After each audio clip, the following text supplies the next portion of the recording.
okay from here on in, but there may be ones where I have to call upon you. Okay. And what is here is the paleo one. It's very similar to a Y, but that is the Ezra square script. And excuse me, we think of it as being Vav, but originally it would have, sorry? Spiking. The back door's open. Okay. It is Vav in modern day Israeli Hebrew, but it would have been known as Wa back then. It wouldn't have been a V sound, it would have been a W sound, okay? So that's why there's a lot of debate over whether it's Jehovah or yes, exactly. Right. Yes. That's it. But the original would have been a W sound. Now, I confess I call it a Vav rather than a Wa, but that's only because it's easier to say Vav, especially if I'm reciting the Aleph Beit. But really, if I was being true, I really should be saying Wa, a Wa, rather than a Vav. Hallelujah. You agree? Yes, I agree. 100%. Good. So sorry, that's interesting because what you're doing there is what all these transliterators and are doing this, and they're kind of taking a convenient shortcut. Yes, I know. Not meaning to distort anything, Yes. but But you see how it happens so 1,000 years- easily. so easily. So A easily. 1,000 years later, she said "the." No, she didn't. She meant "were," but she said Yes. "the." Yes. You got all that. Yes. Is it what we would call a mumpsimus? Oh, wicked man. Yes. Whereas That's a test made rule there. So Well, I pronounce it. What does that say? Yeah, that's right. Because when I pronounce it, I would say yod, yeah, would I you? would say what? Yeah. I need to get into the habit of being corrected every time I get it Well, wrong. you but gotta it's- go with yes. from your heart, you know. Two things. The native Indians never lost it. Mhm. Because the oldest of the Cherokee tribes wrote in ancient Paleo-Hebrew. Mhm. Yeah. They weren't subjected to any of this westernized Yes. stuff. So Mhm. the oldest of the Cherokee tribes, they still pronounce it. Hey, yeah. They even say, Hey, yeah. Yeah. And it was recorded actually in a Hollywood movie, which I've got on my channel, where the native Indians say Yahuwah. Right. And then also, what does it say about King David Yes. or King Dawood or Dawood? Dodi. Dawood. Yeah. Mhm. Yeah. Yeah. And basically, this letter, the wa, is a nail. It's a connection. And when you think of Emmanuel, Yah with us, I've written here a V, but really it probably should be a W more than that. And Yeshua is the wa, the connection between heaven and earth. Hallelujah. And a wa is a nail which connects two pieces of wood together, and that forms a cross when you do that. The wa is the nail which was brutally used to suspend someone on that cross, yet Yeshua did not hang there at the mercy of the iron nails. He chose to sacrifice himself to forge a new and divinely orchestrated way for man to enter into right relationship with the Aleph, the creator Yah. And that is all added into, and that's the letter Wa or Vav, which appears that is written on the text as preposition V. But it there too should be saying preposition W, but it's this idea of and. Now it was one thing Ray was talking about, and I didn't get a chance to say to him, but we were discussing, or he was discussing with Victor about the issue of remarriage, because both Victor and I have been married before.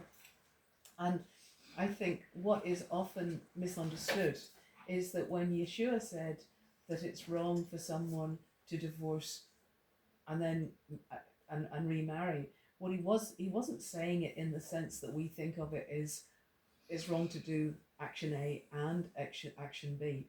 But in Aramaic thought, when you have things joined together with the word wa or vav, it means in order to rather than just and. It's not just A and B. So I'll give you an example. If I said I'm going to the petrol station and buying petrol, I'm not doing two things. I'm not going to the petrol station and also buying petrol. I'm going to the petrol station in order to buy petrol. So what he was saying is, he wasn't saying it's wrong to remarry. He was saying it's wrong to divorce in order to remarry.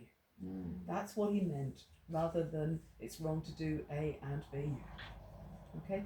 That's very good then. Do you think Volkswagen also knew something? Yes. I'd love to linger on that point that Yes. you mentioned, because that's a huge one. Uh-huh. And it's split the Big church, I divorce and know. remarried, and it's pathetic because they don't understand it. Yeah. Because didn't Yahuwah divorce in scripture? Yes. Did the divorce Yeah. document? He did. So is God a sinner now then? Is it sin? If it's sin to divorce, then God's a sinner then, which he's not. But Volkswagen, they know about the God Yes. because they have it on their cars, and it's 666.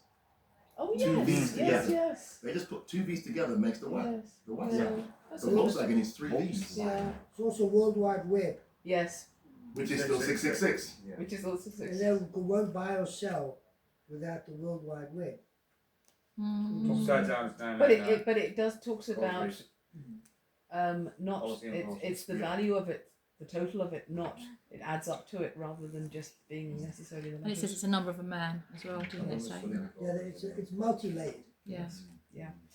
But it's a good way of remembering the letter, knowing that it's the 6th letter because of being 666, and that's quite often how I remember it. But I know the World Wide Web is not 666, but No. yes.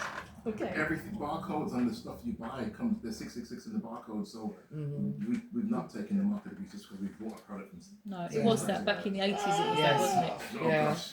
Back in the 80s, they said, no, don't buy But I barcodes, think it's we're crazy. moving there. I think we're moving in that direction. Isn't it? Right. 7th letter, and actually I think we get our letter, the name 7 from Zion. Now, most of the letters in the Hebrew alphabet run roughly in the same order as our English one, but this is an exception, this one, because we're familiar with Z being at the end of the alphabet, but this is the letter. And you can see again with the paleo, it almost looks a bit like a plough, I always think. It's heading, and then the letter in the middle looks to me a bit like a scythe or an axe, and then you've got the Z at the end. But like I love the idea of Zorro going. It's that kind of idea to Zion. It's a Zion is a sword, but it's also a mattock. It's the implement that you would use for tilling the soil. We talked about a plough and a sword being the same implement, because you don't walk around waiting for somebody to be fighting you every moment. You've got to get on with clearing the land, with farming. And it's like our knight in shining armour. When we think that all hope is lost, suddenly the Hebrew word for suddenly is as. And I think it's a beautiful word, Aleph Zion. God steps into the power outside of us, steps in with his sword, and with his mighty sword he puts the enemy to flight. And this is how we fight our battles, not on our own. Come on. For the battle belongs to Yah. Ephesians 6 verse 12, for we do not wrestle against flesh and blood, but against the rulers, against the authorities, against the cosmic powers over this present darkness, against the spiritual forces of evil in the heavenly places. But that's the letter Zion. Zion does not occur very frequently. It's similar to Z in our English alphabet. But where it does appear, more often than not, it's the idea that God is fighting for us. When you think of Ebenezer, the stone of helps, Ezer is the Hebrew word for helps. I'm going to digress because I just think this might encourage you. It encourages me no end. I went to a prophetic activation day about 6 years ago. I'd been called out in a huge meeting that I was a prophet, and everybody was looking down at me in the back row, daggers, because Emma Stark had called me out as a prophet. Now I know Emma Stark many years because she was Emma Hansford and her dad was my pastor for 6 years, so I knew her as a child. That explains your accent. I said that to somebody earlier. But no, I grew up in Ireland. I was born in Ireland, but John Hansford happened to be the pastor of my church around the time I went to Bible college. But I went to this meeting that Emma was speaking at, and she called me out, and then she rushed down at the end and offered me a job and said if I would go to Scotland the next day, she would give me a position. I pulled away from it. But anyway, from this conference, I went to this activation day down in the village of Portadown. And everybody in the room, there's probably about 30 or 40 people in the room, and it was led by, what is her name? She's a well-known prophet. Yeah, I can see her. Oh, it's so frustrating. She was on the British Isles Council of Prophets. She's well known. It'll come back to me later. Anyway, this woman was leading it, and there were 5 rows of people, and she wanted everybody to turn around to the row either directly in front of them or behind them to look at the person for 30 seconds and then to give them a word. The problem was we were on the middle row, and the front 2 rows turned round and faced each other. The back 2 rows turned round and faced each other, but our row was left standing. And we all kind of looked at each other, and then everybody teamed off with one person, and I was left standing on my own at the end of the row. And I thought, right, I'll sit down and nobody will notice me, and I wouldn't have to do this prophetic activation. So the next thing, I heard a voice behind me saying, well, it looks like it's just us. And it wasn't the woman presenting it, but it was her second hand, the person who was with her, a girl called Helen. Now, when Helen was standing at the front helping out, introduce the whole day, I saw a lamed above her, and a lamed is the shepherd's crook, which is symbolic of somebody who's a teacher. And I thought, well, worst case scenario, I'll mention that to her. But this girl, Helen, said to me, do you want me to prophesy over you first, and then you can prophesy over me? And I thought, yes, because more often than not, we run out of time, and I wouldn't have time to say anything. Like, here's all the thoughts going through my head. So she said a word over to me, and the only thing I can remember is she saw joy over me, and that was about the height of it. So then we had to swap over, and it was my turn, and I just stared blank at her, at this woman called Helen, and I said, I thought I'll waffle. So I said to her, actually, I'm really interested in Hebrew, and God often shows me something about a person through the letters of the Hebrew alphabet. And I said, all of the letters, and this is exactly what I said, all of the letters in the Hebrew alphabet tell us something about our relationship with God. And I said, like, take, for example, the 7th letter of the Hebrew alphabet is the letter Zion. And I said, it appears in the word Ezer, as in Eben Ezer, the stone of helps. And it's basically talking about God fighting our battles for us and being a great helper to us. At that point, the woman at the front said, right, time's up. So I thought, phew, I think I've got away with it. Sat down. As Helen walked up to the front, she didn't catch up with the woman leading it, but the woman leading it started speaking before Helen had even reached her.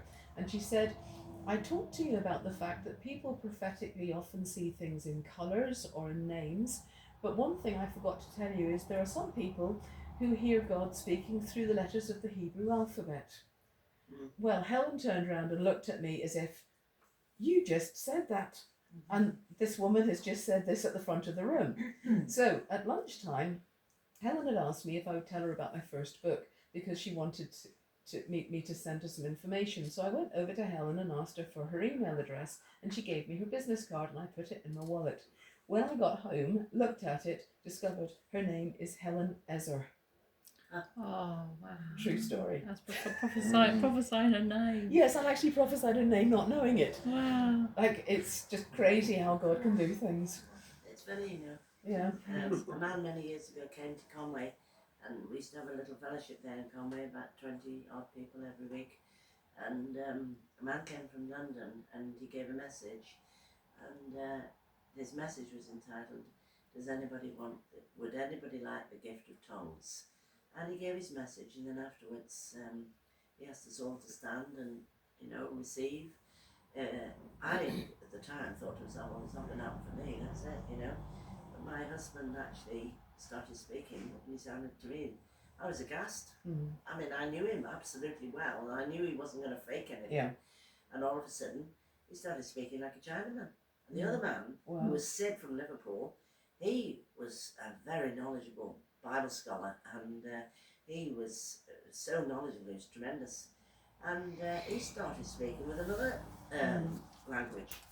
And then I thought, oh no, I hope they don't come to me, you know. And of course he says to me, come on, Libby, open your mouth. I said, oh. In Russian. I didn't know any words in Hebrew at that time. And the only words that came out of my mouth was, Abba Shemayim. I never knew a thing. And I thought to myself, what's that? What on earth is that? You know? God in the heavens.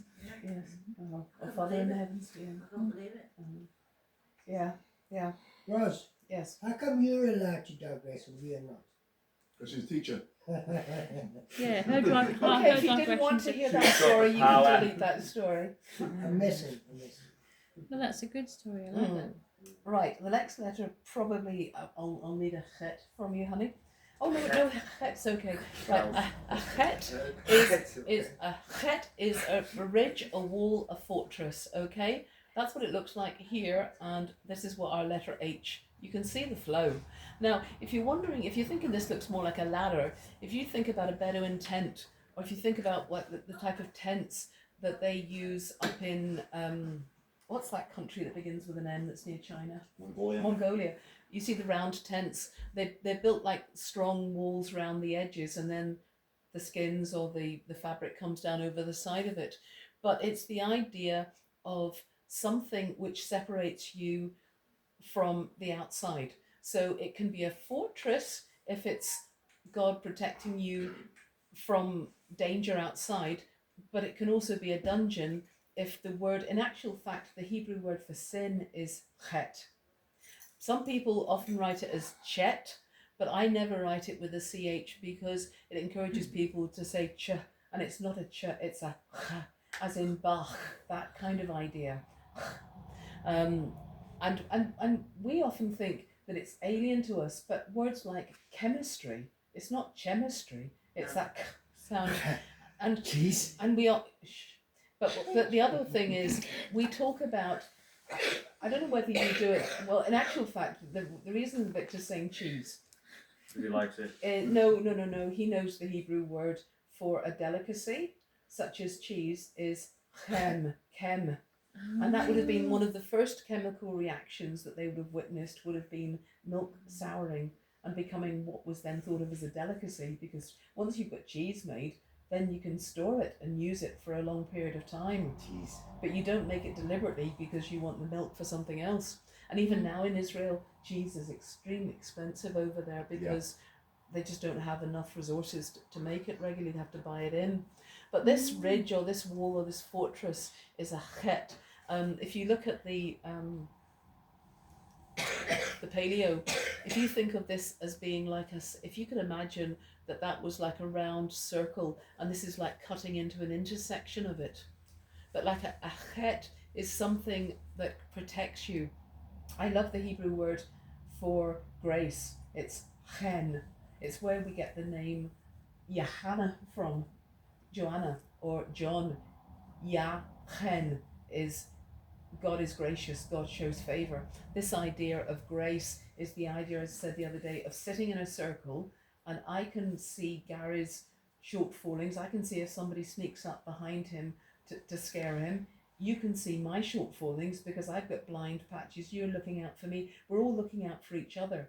But that's what grace and favour basically mean. It's like being invited into this amazing clique where Yah is watching out for us. His angels are encamped around us. And you might think, oh, favour and grace aren't fair. But they are, because everybody is invited into this, into this grace if they choose to do so. But that's what the picture of grace is. And I always think of that when I see the letter chet. You see the tabernacle Mm-hmm. as not in the normal format, but as the shape of. I think it's circular. Yes, it Yes, is. definitely. Yes. Absolutely. Yeah. On the It's square. a sundial. Yeah. Oh, Absolutely. the original tabernacle, you think circular? I think it was circular. It's Yes. a circular. It's a That's Yes. the it's first a time With I've a heard that. domed roof. Yeah, I it's believe it's a absolutely domed roof. for the First sun. time I've heard that. Oh. Recently, like that. We're not- New No, knowledge. Yeah. we're going We're off. not- okay. You drive good, you could drive Christus. Libby, Okay. No, Libby did that. Libby did that. So there is a dividing line, a chet. It's a ridge, it's a wall, it's a fence. And while we may like the idea of sitting on the fence, it is not a real option. This chet is something that either becomes a sin for us, as I say, like a dungeon, or it's something that protects us from the outside world. But it's not the idea of sitting on a fence. Wandering indecisively in no man's land is a dangerous place for anybody to find themselves, for they're liable to get caught up in enemy fire. There is no protection for anyone choosing to hedge their bets and maintain a foot in both camps. There are two kingdoms at war, fighting for the hearts and souls of the people. One offers a mighty fortress of hope, the other a dungeon of despair. And that is the message behind the letter chet. Now we have tet, jars of clay, wicker baskets. We've spoken about that. This is the paleo one. Then we have the Ezra square script in the middle, and then we have RT. But when you look at the tet in the middle, the Ezra square script, if you kind of run it across, it's a bit like the way we write a T nowadays. You can see a line there. Yeah. And as I say, the tet is a basket woven intricately from reeds or formed from clay. They're formed from something really cheap, but it can create something very beautiful. But unless it's in the right place at the right time and available, it is of no value. Of ourselves, the reeds and the clays have little value, but in the hands of the potter and the weaver, they become fit for purpose. Now we have this treasure in earthen vessels to show that this all surpassing power is not of ourselves, but of God. 2 Corinthians 4 verse 7.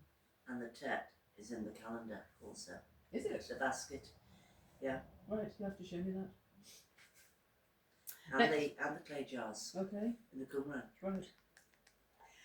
Yod is the hand. It's the hand of intervention or the hand of retribution.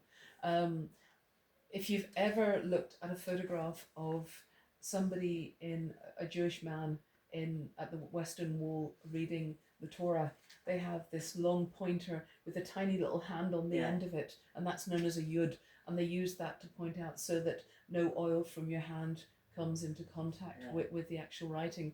But you can see here it's quite obviously a hand sticking out, and actually when you put your hand out, it actually forms the Y shape of the yod. In the Ezra square script, it's like an apostrophe up high, it's the smallest letter, and then we have our English Y today. So like again, you can definitely see there's a pattern, certainly from the paleo coming to the everyday. And yod is the hand of God. Some call it fate or karma. If you Google what is a yod, they'll say it's the hand of God. Some people call it coincidences. Others see the intricate patterns and precepts that are evidence of God, Yah, working through history. Some fear the hand of Yah, that they do not know, the hand that signifies divine retribution, while others who have entered into a relationship welcome the divine intervention of the loving Heavenly Father. Okay. The next letter is the letter Kaf. And letter Kaf is the palm of your hand, it's the sole of your foot, it's the empty bowl in the Holy of Holies where the incense is offered up, it's the hip socket, and it's the tree. You can see there it's like Mickey Mouse's hand, because they discovered if you had 5 fingers it looked like a bunch of bananas, but when you put 4, it represents like the palm of a hand open. Kaf are the open palms that are available to serve. This is the Ezra square script. Again, it's similar to it. In fact, to me, it looks quite like a C in reverse. And then we have our K, which again is very similar. And the Kaf are the open palms available to serve, the soles of the feet ready to walk where the Master sends. And Kaf is also the name of the vessel used for burning incense in the Holy of Holies. Next one. Numeric value is 20, isn't it? Yes, but yes, I didn't explain that very well the other day. I realised afterwards when I was saying people prophetically were talking about the year 2020 as being perfect vision, whereas I was seeing it as being Kaf, because it was 2020, because Kaf represents the number 20. Now, numerically, Aleph to Yod is 1 to 10. Aleph is 1, Beit is 2, Gimel 3, Daleth 4. 1 to 10 of the first 10 letters. Yeah. Then after that, you have Kaf, Lamed is 20. 10, 20, 30, Yeah, 40, it goes 10, 20, 30, 40, 50, 60, 70, 80, 90. Then you have 100, 200, 300, 400.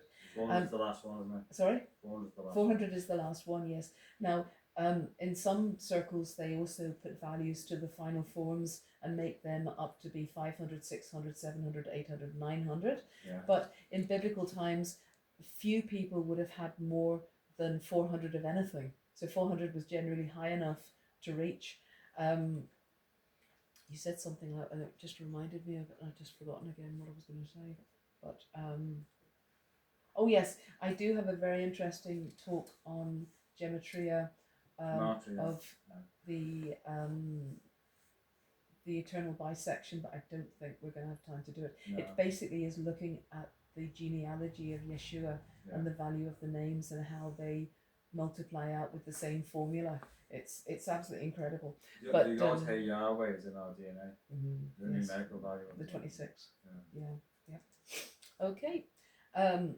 So the next letter, the Lamed, is the shepherd's staff, the teaching authority. Now, in a lot of the Paleo Hebrew, in a lot of other Semitic languages, they actually have it just as being a rod to hit with. But in the Hebrew, it's always the shepherd's crook, and the shepherd's crook leads from in front. It never whacks from behind. It's not like a cattle goad. You don't goad the animals along. And what English word do you think comes from Lamed? Lamb. Lamb. Sorry, what did you say, Jen? Lamb. Yeah, lamb's correct. The word lamb from the Lamed shepherd's crook. This is the Ezra Square script, and here is our L. And in some fonts, it looks, I know that looks like a J to us, but if we flipped it the other way around, which we've done with a lot of the letters, it would look like an L that a child would write if they're learning joined up writing. The good shepherd who gently leads the flock to green pastures and still waters. Others may drive their followers with an ox goad, but the way of the shepherd is to lead from the fore. Others may inspire their disciples to build empire, a pyramid reaching to heaven, so that they will have the benefit of it. But the way of the shepherd is about establishing a dynamic mustard seed kingdom, and those who follow his ways will walk in his authority. I love the picture of the Lamed as being us reaching up to heaven, and heaven reaches down to us, changes our heart, and then we can share with those below what we have learnt. That's lovely. And that is the way of teaching and instruction, that the way it should be. That's beautiful. Okay. Mem is the next letter. Mem is an abbreviation of Mayim, and Mayim is the Hebrew word for water, as in Mayim Chaim. It is living waters. And water represents knowledge and discovery. Because when you see, if you're standing on the beach, you don't know what's the other side. People could be coming, bringing new ideas. You don't know what's in the water. You could be standing down there and the next minute see a whole pod of porpoises come by and you weren't expecting them. Or there could even be a shark or a whale these days in the water. You never know what's going to be there. But that's the idea behind this mem, this water. Mem is knowledge of the unknown. This is the Hebrew regular letter. It's like a wave coming around. And then we have our modern day M. But mem is knowledge of the unknown. It's just as the hidden depths of a body of water may represent the danger of sharks, crocodiles, drowning. Water is vital to life. And when we cross through the waters, we discover new ideas and cultures.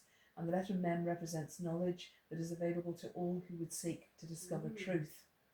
But then the final mem, which is closed off, actually represents something a bit deeper, and we'll talk about that later on, the legacy letters. Okay, nun. So you can see this progression, kaf, lamed, mem, nun, K, L, M, N. It's exactly the same as our English alphabet. Nun is a seed. You can see there, it's a bit like a germinating seed which has started to sprout, but it's also a fish. To me, it looks a bit like a tadpole coming down. Now, if you live in a landlocked area, then a seed is what you need for a crop for food for next year. You basically, if you've got seed potatoes, you can either choose to have a really nice salad, baby boiled with a bit of garlic butter on them, or you can think, right, I'll eat some of the potatoes, but I'll plant some of them in the ground so that I'm going to have some food for a few months down the line. It's sowing into the future is what is represented by this. On the other hand, if you're living on the Phoenician coast and you don't farm the land, then a fish is a nun. Because if you want to fish, then and you're using a fishing rod, you catch a tiddler, you put the tiddler on it, then you throw that to catch a bigger fish. Or if you've got the luxury of a larger boat with nets and you pull the load in, or whatever it's called, I can't think what the word is. You know what I mean? The catch. You bring the catch in. Bring the catch in. You throw back the small ones because they'll grow in time, and you'll have a catch in the future. If you just keep everything and think, oh, that'll just be nice for garnishing the plate, there's not going to be very much in a few years' time for you to fish. So this idea of the seed and the fish are both tied up in the noon, in that it's something for today, but also something to be sown for the future. Now, I've written nun up beside it because it's pronounced nun, not none. Okay, but I think it's significant that there's a verse in the Psalms which talks about as long as the sun continues to continue. So as long as the sun continues. But the word used for continuing is nun. So I think there is a connection between sun, S-U-N, and son, S-O-N, Yeah. because a son, S-O-N, is how you continue a family line. And the sun, S-U-N, will continue to continue. And it's the same word nun used for both. It's both. Catherine Hickson. What about Catherine Hickson? That's No, it wasn't Catherine. Was- I've never met Catherine Hickson in my life. No, I haven't. She knows the word. She asked me. You're still searching for them. Oh dear. All right. I must say, sometimes I wonder if asking an Irish person to teach us how to pronounce things is the Yeah, right big way mistake. to go for the English. Totally agree with Is it my it. phone? Thank you. Never a true word spoken, Gary. Okay, so I've written here. None. I thought you were going to say. Sorry. I thought you were going to say never ask an No. Irish person to have the mic because they'll never stop I know. talking. So Michael not getting a Because word we in would accent. say noon, we wouldn't say noon. sorry, Do you say noon, afternoon or afternoon? I'm not. As in the new- I'm not typical because Mum's English and my dad was English as well. Okay, and it also depends on who I'm talking to, whether I say eight or eight. But I usually say eight. Okay. So while a handful of seed may mean food for today, the noon sown in the ground will ensure provision for the future. Sowing in faith. Yeah, noon is about legacy, sowing into the future generations. In certain cultures, the noon is a fish. A fisherman may catch a large haul for his family to eat, but unless the smaller, undeveloped fish are released back into the ocean to grow and multiply, there will be no food for the future. So that's the regular noon is the one on the right, and the one on the left is the final noon, which appears at the end of a word. Okay, and that's where our regular everyday n is a bit like a noon on its side. Okay. Next letter is the samek, which is a shield or a storehouse or a hedge of protection. Now, on the first one, you might be looking at it and thinking it looks a bit like a telegraph pole after Storm Amy. But if you think about it, it would have been a shield for moving forward, and they probably then would have had skins attached to the front of that in order to. But if that was covered in skins, then it wouldn't look very much like it could be a shield. So it just shows the strength and stability of it. That is the samek in the Ezra Square script, which looks a little bit more like a shield, and it represents the letter S. Now, as I said the other day, it's a bit like down at Glendalough, the tower down there, a very upright tower where the provision is below, and that's like a samek, because a samek is a hedge of protection for what is of value to us. It's not necessarily what protects us. What protects us is the chet, that ridge of protection. But a hedge of protection is something which is for what is of value to us, so we can rest. Now, the idea that it's called a hedge of protection, if you think about somebody who owns sheep living in Israel, at night time, when they want to go to sleep, they don't want the sheep running off. So they get this thorn bush and they pull it in a circle, and that keeps the sheep contained within it. It's a hedge of protection. And it keeps the sheep in, but it also keeps the wolves and the bears out. And it protects what is. You wouldn't have the shepherd sleeping inside it. He'd be sleeping in his tent or sleeping wherever. But it's a hedge of protection for what is of value to us, so that we can then rest and be ready for what Yah wants us to do the next day. It protects livestock, it protects, and it's the same idea as a safe that you might have in your house to protect your jewels. Our bodies were not designed to remain on high alert. The samek is the shield to protect us, and the storehouse to provide a safe place for all that is of value to us. But say, like the chet is more what protects us when we stay on his side of the fence. Next letter, ayin. And what English word do you think comes from ayin? It's to see, to observe, to be watchful, and like the paleo one looks quite like an eye. The that's another version of the paleo, and that is the Ezra Square script, because they didn't always. Sometimes it looked like it was blinking. It didn't have the eyeball inside it. And then we have our modern day Y. Again, you can definitely see a progression in thinking of how they were drawn. Ayin sometimes is quite a rare word or a rare letter to find, but it's the idea of eyes to see, to observe and watch what is happening in our midst, but also it can talk about the watchfulness of Yah watching us. Eyes can perceive way beyond the natural into the spiritual realm, yet when our eyes are blindfolded or we take our eye off the ball, we then become fearful of all that is happening around us. That's the letter Ayin. Okay, the Pei is the mouth. It's the place of encounter. It's how we communicate with one another. So we have the paleo one is like a set of lips, and then here we have, actually I've got them the wrong way around. That one should, the regular one should be on the right, and then that's the final form here.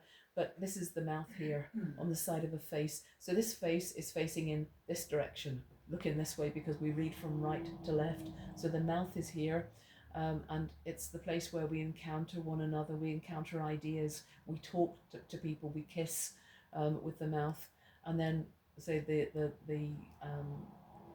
final form of it comes down. There's only 5 letters which have a final form, and I will tell you something at the end which I think, it blew my mind. It's something that was revealed to me. I've never read it anywhere, but it just makes so much sense. Okay, yeah. So the Pei is the mouth, the place of encounter and communication. The mouth of a river is where the flow of fresh water meets the ocean. In many cultures, a kiss signifies a greeting, and kissing a lady's hand is indicative of a future relationship or alliance. The Pei can be used to encourage, motivate, and instruct. However, it can be incredibly harmful and destructive force for evil. As Proverbs 18:21 warns, death and life are in the power of the tongue, and those who love it will eat its fruit. Okay. So next letter is the Sade. It's one of my favorite letters, and it means submission or to be captivated. So again, it depends on what your view of Yah is, whether you welcome divine intervention or you dread divine retribution. So I could be down on my knees, holding my hands up in the air, and is it because I'm captivated or is it because I've been captured? Am I in a dungeon to sin, or am I captivated by God and I want to serve him and submit to his ways? Now, the early paleo is the picture of a person lying on their side, okay, in submission. And then we've got, there is again, as I say, it looks to me like somebody with their hands up in the air and then kneeling down. Now, I would also argue it also represents somebody down on their knees washing someone's feet, the way Yeshua did. Yeah. Okay.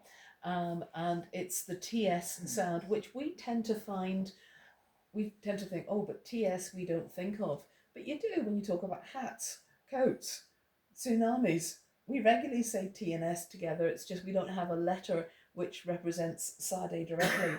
And it's the position of submission. On bended knee, we may be captivated by our Yah and Melech, but if we wander into the enemy camp, then the bended knee signifies that we have been captured. But there is always hope. Psalm 124, verses 7 to 8. Our souls have escaped like a bird from the trap of the one who ensnares, for our hope is in the name of the Lord who made heaven and earth. Amen. Sade is another letter which has a final form, and I haven't got it on there. I would say that was me forgetting more than this issue that I've currently got with my laptop not giving me letters. You've got a final Sade, that's a final Sade there. It comes down in a line, and as you see, it looks a bit like an ayin. It's very similar to the ayin. Okay, next letter is the Kuf, the sunrise, sunset, concentration. It looks like a bit like a symbol for the underground. Subway. Horizon. But it is the Mouth sun speaks. Sun speaks. Yeah. That's what it means. Sun speaks, isn't it? Well, it's the idea of the concentration of light. Like even non-believers, whenever they sometimes stand and see a sunrise or a sunset, they're just overawed by it. And they might be an atheist, but for a minute, you nearly catch them out because they're just aware of something glorious in that intensity. And yet 10 minutes later, the light is just regular daylight. And yet where did that deep orange concentration come on the horizon? The letter Kuf also is the Hebrew word for the ear. So it represents the sunrise, but that is the ear. But if you also think about it, this is like the path the sun takes and comes down for sunset. So that could be represented by it. But as I said, often these letters are the reverse of what they are. In the English, it's like a mirror image because it's read from right to left instead of left to right. And so that's the letter Kuf. And the way I think of Kuf is like an army marksman waiting for the signal to advance forward. Kuf is the ear tuned into the voice of the commander. The eye or the ear acutely focused on the perfect timing. It's like a meerkat. You've seen pictures of meerkats, they're just upright. They're just so alert to their surroundings. The Kuf is the decision to ignore distractions and be ready for such a time as this. If you wanted a verse that's represented by Kuf, it's for such a time as this. Is the moon represented in any letter? No. Then we've got Resh. Resh is the mindset or the thought pattern. It's, as you can see here, you may be thinking, what on earth is that supposed to represent? Well, this is the head. This is the brain part of the head where the thinking takes place. It's a mindset because the person who's the head of the house generally has quite a lot of influence on the way people live out their lives. Like my family, my parents weren't believers, and my brother is still to this day extremely antagonistic towards anybody who's a Christian, ourselves included, because they just perceive, oh, they're all heretics. There's no, they can't tell the truth, and they are determined to always assume that everything we say is a lie. That is a mindset from the head of the family which passes down. But then when you have a family, you can then change that mindset. How is that drawn? Is that like a thing and then a blob on the side? Yes, and then like a blob on the side Right, of it, yes. and it has to be slightly to the side, or does it matter if it's on the top? Now, you see, this is the thing. Our Greek thinking, Western thinking, is to get it absolutely right. But if you were to look at a drawing written by hand, no two are exactly the same, but they're trying to signify the same thing, and there's no other letter that looks just like this. So it's basically a person with a head on the top. Yes, it's that kind of idea. But I always look at it as it's like a long face with the brain being accentuated, a bit like a hat on the top of it. Brian. Sorry. I have to say that. Right, but it's not as if you're going to come across a document Tourette's. and say I'll come to that. and say that's not absolutely identical to that one, because we're being too Greek thinking in that. Whenever you write your signature, it never looks exactly the same twice. And if you're writing on the wall of a cave, it's never going to look the same twice. But if it's generally in a shape, then it can be interpreted a bit like when you're reading handwriting. Sometimes you have to look at it and think, is that a 5 or an S? It's that same sort of idea. Absolutely. That's why the idea came to me so quickly. Oh, thank you, Johnny. And that is the Resh. It's like it's the reverse of RR, but it's facing this direction. It's a bit like a quiff at the front, and the back of the head. It's the idea of a thinking or a thought pattern. Now, Resh is the mindset that controls our actions. A certain mindset, and I would say the Resh also represents the Ruach HaKodesh when it begins a word, whereas when the Resh appears later in the word, I reckon, nobody else has ever said this other than me, but it's just something I've observed in words, that when you get a word beginning with a Resh, like Ruach, it's the mindset of God. It's the mindset of the Holy Spirit. It's not just a thinking pattern. But then when the Resh appears later in the word, it's our mindset which is impacted by something that happens. So it's a certain mindset will influence the decisions we make, and our experiences will impact our mindset. So it works both directions. Our family and our culture will shape our early years, and as we grow and develop, we will find that situations will carry a greater bearing on our mindset. When Resh appears at the beginning of a word, it speaks of the influences that we give permission to dominate our headspace, like the Ruach HaKodesh, whether good or bad. And when Resh is at the end of a word, it highlights a change in our thought pattern. We must constantly realign our understanding and our mindset to the true north of the Ruach, Spirit of God, who is given to us to be our ultimate counselor and advocate, to impact our thinking. Okay? Mm. Shin, sin and shin. It's the letter that can either be an S sound like the Samic or a SH sound. Now you may be thinking, why do you need to have two letters that look like an S? Well, the reason is because there is meaning connected to them. And there's also the gematria connected to them as well. So all this was destined from the beginning. So the letter shin looks like an E, a capital E on its side, which I find interesting because I'm fairly confident in saying that is the Russian letter for an SH, which is interesting, isn't it? So like it spreads through all the cultures, as we said the other day. I can give examples from the British Isles, but this is just one area. Ya is far bigger than this. Every culture is showing reflections of the Hebrew alphabet coming in and the Chinese coming in. Now they've been heavily influenced by communist governments, but it doesn't mean it hasn't been there in their past, and it hasn't come through to some extent in the present day. This is the letter shin in the sin and shin in the Ezra square script. Now, if there's a dot on the left, it's an S sound, as in sin, but if the dot is on the right, then it's an SH sound, shin. Okay. Right, oh, sorry, can you say that again? So if you were to draw that, that's like a bowl shape again, It's like a bowl shape. with an extra bit in the middle. Yeah, that's it. That's perfect. That's Right. perfect the way you've done it. Yeah. But if there's a dot on the left, Mhm. then it's an S sound. Yeah. And if the dot is on the right, then it's an SH sound. That's why the letter is called sin or shin. It's got nothing to do with our English word sin. Thank you. And it also is the picture of two front teeth. Shin is the Hebrew word for teeth. It's pressure coming down, bearing down on something. But it also looks quite like flames rising up. Okay? And the Hebrew word esh, which is spelled Aleph Shin, contains that. So again, it's something that I've come up with, that I believe that if the resh is at the beginning of the word, it means the mindset of the Ruach HaKodesh. If it's at the end, it just talks about our mindset. The same with the sin and shin.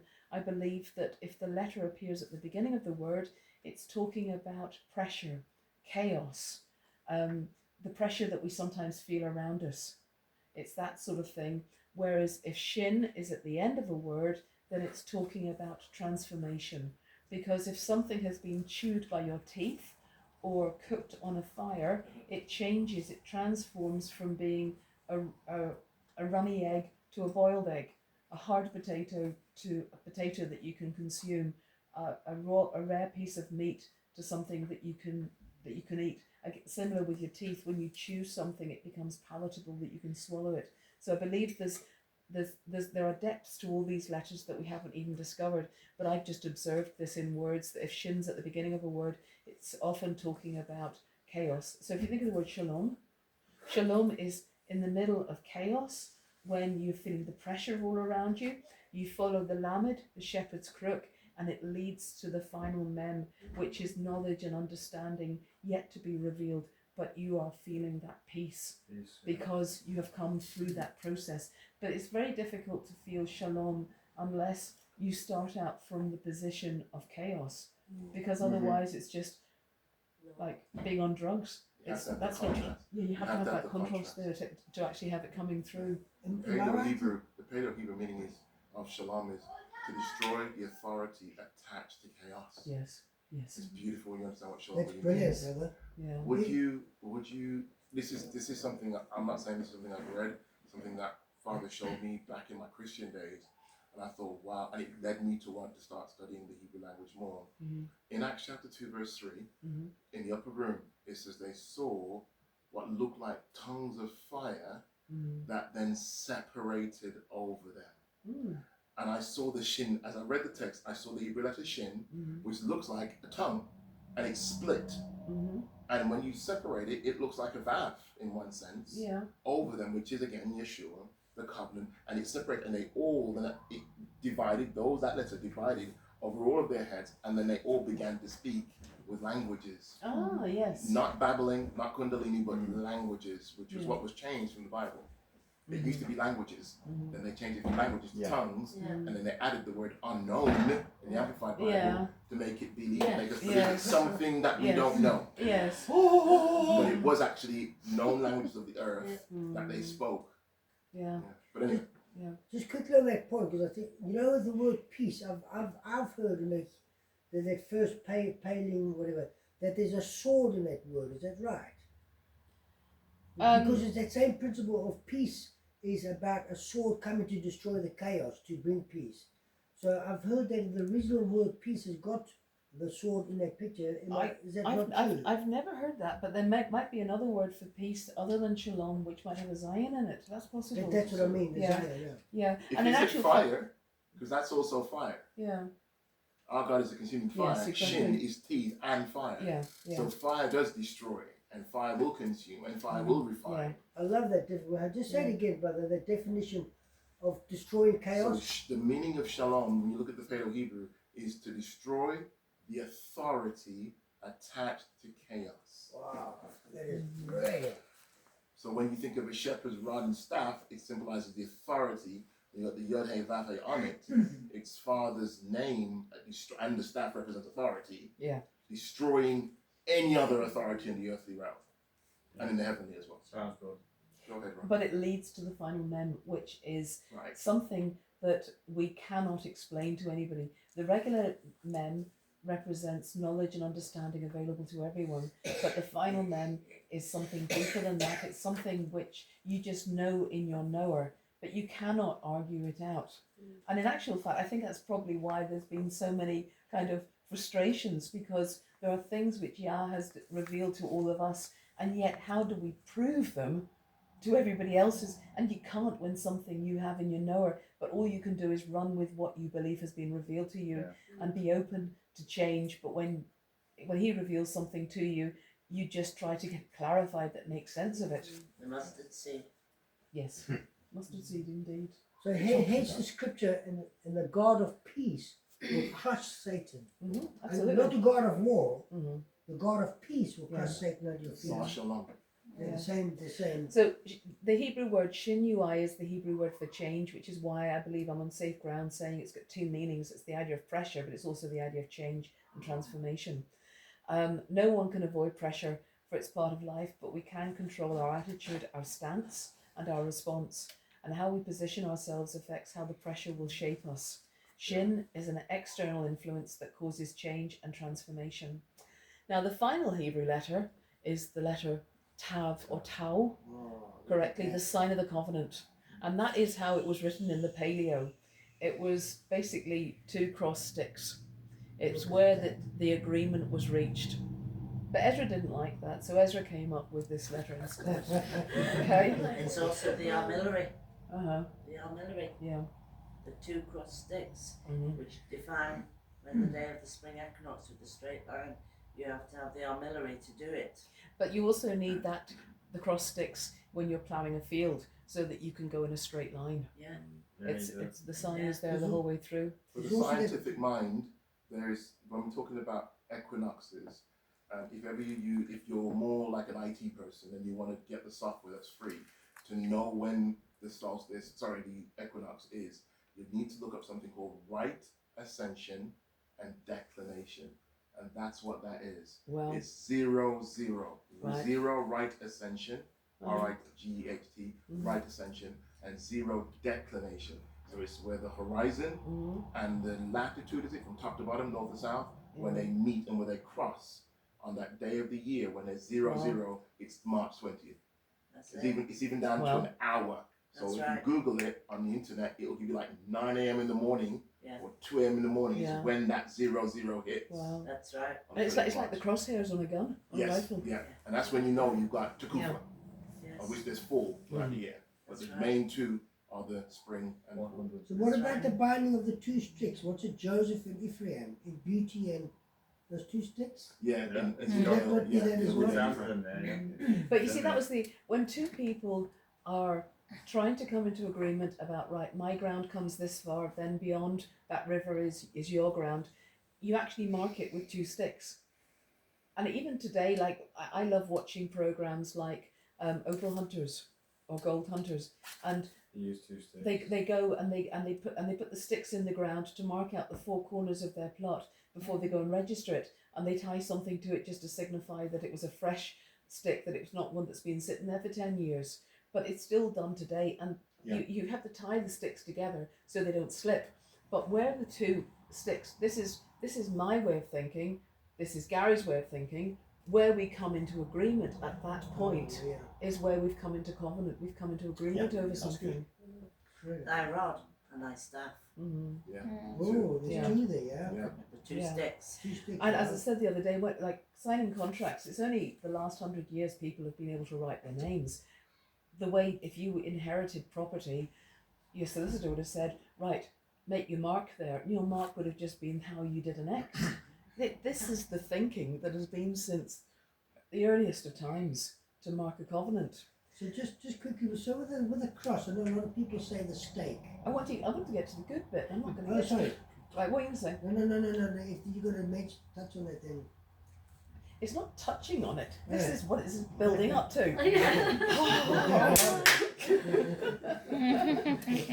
Interesting. Naughty chair. Right, okay. We looked at Moss Yard, which is just Yes. obviously down the road. Mhm. Moshe's yard, right? Yes. The measuring stick. Yes. Moshe's Uh-huh. measuring, which was the calendar. What is your favourite letter? Lamed. Lamed? Yeah. Why Lamed? It's the first letter of my name, Okay. and I can write it. Yeah. Yeah, and it's so good to know that there's an authority there that we can follow. Tim, what's your favourite letter? The bet. The bet, the house, the home, the dwelling place that God's created for us? Gary? a lot of them. I think I have to. You know what? To digress, I was wondering. If You're not going to you get would- much. I was Change the wondering if subject. you would be able to pray for us and do that thing about letters with us. Not right now. Later. But another No, day. not now. Yes. Later. But sometime, Absolutely. So there's too many I like this that show the loveliness of Yah. Right, okay. Well, I'll stop at that because you have proven the point for me. Okay? Well, I'm looking at my writing. Mine's none. Nun, What I've written down. the seed. Yeah. Okay. Most people love the letters like Lamed. I love Lamed because it's quite distinct and it's very easy to see what it is. Yeah. I love the letter Samech, the shield. But I believe that there are 5 letters which most of the letters are talking about our relationship with Yah and what he's doing for us.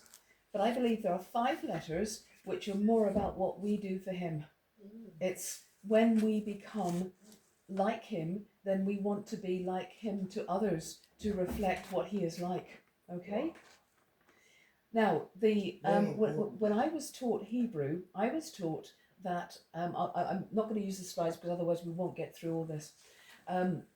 When I was taught Hebrew, I was taught that the 5 final forms were to make it easier to read Hebrew, because Hebrew was originally written as one long letter, and a bit like the way we have a capital letter at the start of a sentence, if all the letters were joined together, but at least the first letter of every sentence was a capital, you at least could break it into sentences, and that would make it a bit easier to read. Now the issue is that with the Hebrew letters, the final forms that appear, that are here, don't make it any easier to read, because all of the final forms look like other letters. Like the final kaf to me looks a bit like a dalet, but it comes a wee bit further below the surface. The final tzadeh actually looks more like an ayin, the way it comes down. The final pay looks to me like what I imagine a lamed should look like, because it looks like a shepherd's crook. The final mem looks very much like a samek. So I don't believe it's actually any easier to read Hebrew by that. But then, the thing that then dawned on me that the Spirit laid into me was, Paleo Hebrew didn't have final forms. So they were a much later thing that they felt led to do, but why do them? And they're not particularly letters that often appear. Like, how often is the letter Tzadeh found? It's not the most common letter. So why bother to do it? Like, to give you a parallel, in English, if I said every time you come to the letter S, which is a plural, or a G as in ing, or a D as in ed, we'll make that a capital letter. You would find it much easier to read a passage written with no commas and no spaces, because you know those are letters that often appear at the end of the word. It doesn't follow through on this. And then I realised those 5 letters represent the fivefold. Okay? Mm-hmm. Wow. Right? Okay? So we've got the apostle. The apostle loves change. He has a vision for what is possible, and without vision, the people perish. There are churches which are ticking along nicely, but their numbers are dwindling because they lack vision. The vision of the apostle to see potential to take ground and pioneer kingdom, yet without vision, the people perish. I will, okay, the apostle, I submit to you, is the letter Kaf. It's all 5 of the fivefold. So you've got the prophet, the pastor, the apostle, the evangelist, and the teacher, all there. But it's the open availability to be the sole of the feet that walks where Yah would lead, the availability of the hands to go forward. Okay? The prophet, what is the prophet? The prophet is the mouth. The prophet is the pay. Often we are in a holding pattern waiting for Yeshua to return. Do we rely solely on human wisdom to make decisions? Whereas the prophet speaks out what God wants to have spoken out. The pastor, we're so comfortable with pastors, but do we expect them to do everything? Do we expect them to be the teacher? Do we expect them to be the prophet and everything else? The pastor is the one who kneels down, washes the dirty feet, heals he's the good Samaritan who washes the person so that they can then bind up their feet and go on their journey again. The problem is that pastors like to keep people comfortable, and therefore most people don't like change, don't want to move on. I love change. I hate it when people say most people don't like change, but I've come to realise most people don't like change, and I love change. Yes, darling. But pastors, like, people are comfortable if they don't have to do things differently. Pastors want to keep the status quo. Therefore, it's not necessarily apostolic to be a pastor. They just want to keep things as they are.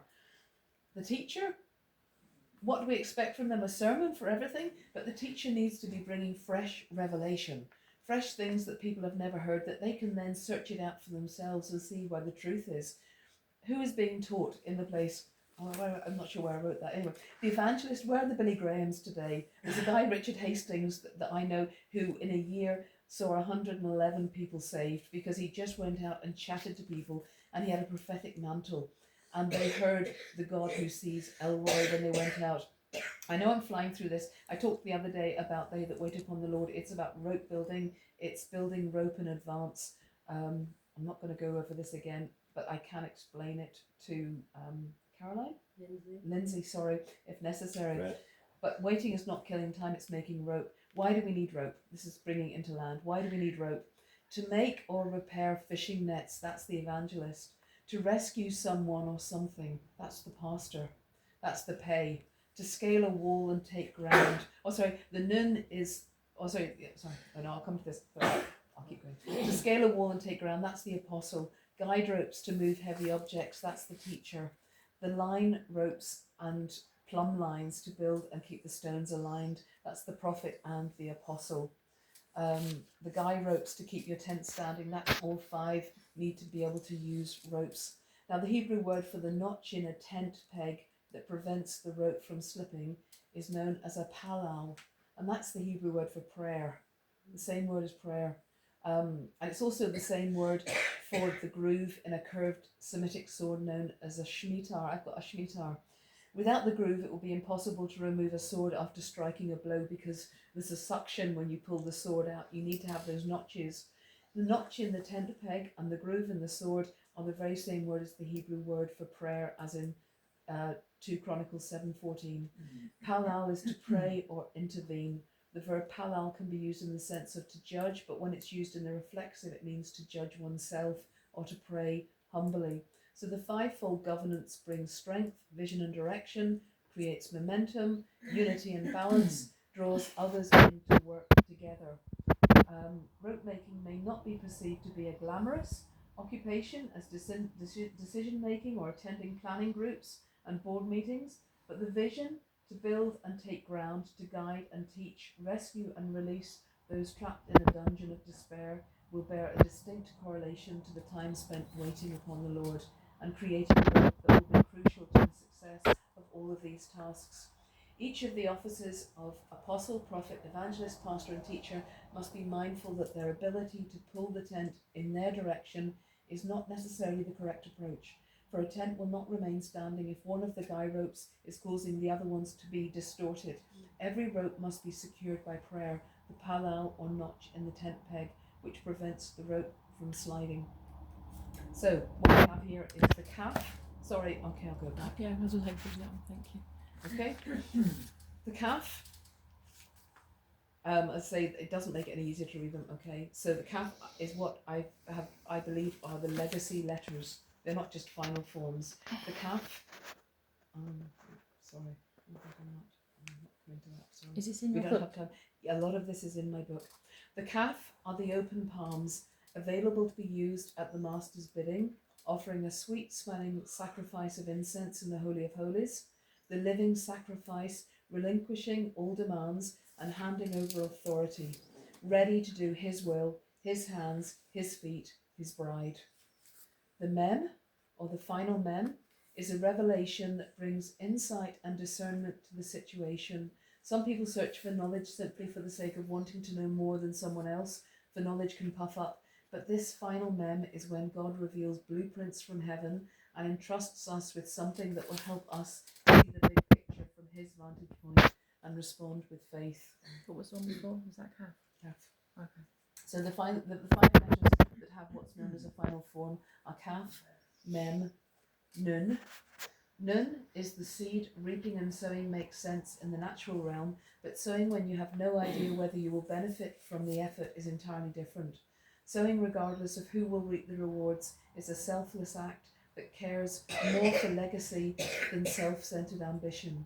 Like the tamarisk tree that Abraham planted, knowing that it would take 400 years to fully mature, the final nun is focused on establishing something for the future generations. Pei is the mouth that has the capacity to speak forth death and life. Our words are powerful and they can be used for our own gain as we convince others of our value or defend our actions and push our side of the story, Libby? But our words have the capacity to offend those who cannot defend themselves. Our words, Libby can take it. Our words have the potential to encourage and inspire and even call out the divinely orchestrated plans and purposes. See Matthew 18:19. For if two of you on earth agree about anything they ask for, it will be done for them by my Father in heaven. That's the men nun I spoke about yesterday, the Amen. And then finally, the last letter that has a final form is the Tzadeh. Tzadeh is the lifestyle of being captivated by God. There is no sense of entitlement. Yes, we are called to be sons and not servants, but the relationship is profound because we know that we are adopted and chosen as sons, which for me is more significant than just being born into a family. We do not strive to be sons or slaves for that matter, for our motivation is to please our master like the heart of a bondservant who has placed themselves at the master's disposal, because nothing can bring greater joy than serving their master. So why are these letters final forms? Are they commonly found at the end of words? Nope. Are they particularly useful for highlighting the end of a word? Nope, because they look like other letters. Are they simply random letters? Nope. The kaf is the open palms of the apostle. The mem is seeking to discover hidden knowledge in the depths, the teacher. The nun is sowing the seed, sowing, reaping and sowing the evangelist. Pei is the prophet speaking forth the word, and the tzadeh is the pastor on our knees praying and then doing, not the other way around. It is the fivefold: mem the teacher, nun the evangelist, Pei the prophet, tzadeh the pastor, and kaf the apostle, all five, the sent one. I'm an evangelist, so that's why I like That's them. why you like the nun, Yeah. the evangelist. Wow. And those letters are not in a way selfish, the way of seeing the lamed or the shield. It's just something that God revealed to me, and to me it makes far more sense, and I submit it to you humbly. And that is the end of this morning's teaching. Hallelujah. Very